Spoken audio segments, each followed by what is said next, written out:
फवारणी करायची पण आम्हाला फवारणी करता येत नाही, पाठीच्या पंपावनी किंवा तिथं जाता येत नाही, किंवा आपल्या भागात काही काजूची झाडं वगैरे आहेत तिथं आम्हाला एखाद्या झाडावरती फवारणी करायची तिथं आम्हाला शक्य होत नाही।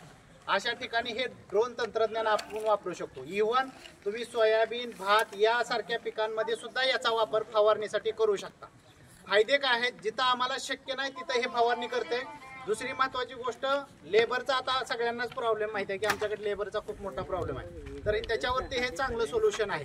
यासोबत वेळेची बचत आहे, म्हणजे सर्वसाधारण 7.5 ते 8 मिनिटांमध्ये 1 एकराची फवारणी करून हे रिटर्न येते। दुसरी गोष्ट, जसं आम्ही पाठीवरचा पंप घेतला तर आम्हाला 1 एकरासाठी 200 लिटर 100 125 लिटर फवारणीला पाणी लागते। हे 10 लिटर मध्ये तुमच्या 1 एकर ऊसाची फवारणी करताय किंवा भाताची किंवा सोयाबीनची फवारणी फक्त 10 लिटर पाण्यामध्ये। तर असं हे तंत्रज्ञान आहे। काही याचे ड्रॉबॅक बी आहेत, जसं तुमच्या शेतामध्ये लाईटच्या तारा असतील अधूनमधून किंवा मधीच मोठी झाडं आहेत, ऊस आहे पण मधीच झाडं आहेत जास्त, तर अशा ठिकाणी थोडं ह्याचे ड्रॉबॅक्स आहेत। पण तुमच्याकडे प्लेन भाग असेल, थोडंफार क्षेत्र व्यवस्थित असेल तर त्याच्यावरती आपल्याला ह्याची फवारणी करता येऊ शकते। वेळेची बचत आहे, औषधाची बचत आहे, पाण्याची बचत आहे आणि आपल्या कष्टाची पण बचत आहे। हे तंत्रज्ञान नवीन आहे, आपण याचा वापर करू शकतो। आता सध्या आपल्याला जे प्रात्यक्षिक दाखवते ते इफ्कोचे प्रतिनिधी आहेत आणि ते गडहिंग्लज किंवा ह्या भागासाठी त्यांचा हा ड्रोन आहे।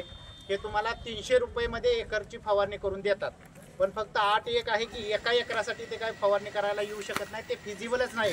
ही गाडी, ते ड्रोन सगळं आणणं, तो पायलट असणं हे एका एकरासाठी पॉसिबल होत नाही।